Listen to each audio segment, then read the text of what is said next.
Most organic insulation catches fire easily, causes flashover and the release of poisonous gases, both very dangerous in a building fire. Polystyrene is a material we're all very familiar with.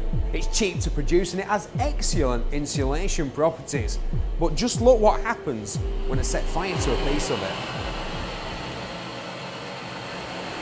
Now, in a controlled experiment here in the lab, it burns very quickly and produces a lot of highly poisonous smoke, which is fine for us because it vents out to the top of this fume cupboard.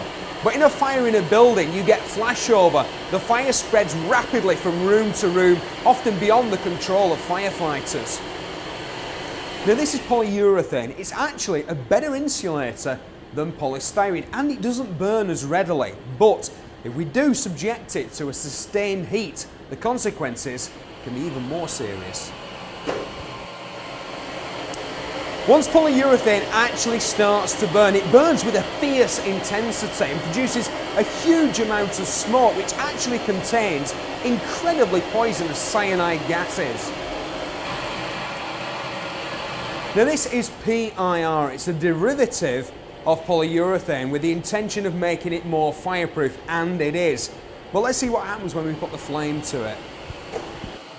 Up to about 400 degrees C, the PIR chars rather than burning, but past that it starts to burn, and once it gets going, it's almost as bad as the polyurethane. If you're really after a fireproof insulation material, there are a couple of alternatives. As we've already noted, mineral wool is very good, almost totally fireproof, but it has problems when it comes to water and moisture. And then there's Pyrofoam. It doesn't have a problem with water or moisture, and it's fireproof, as I'm about to show you.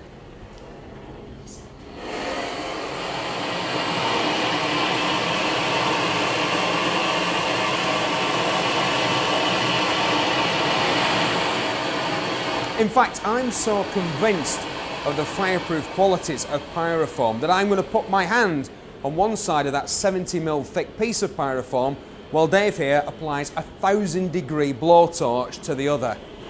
Oh, and I'm going to take the glove off. Fire away, Dave.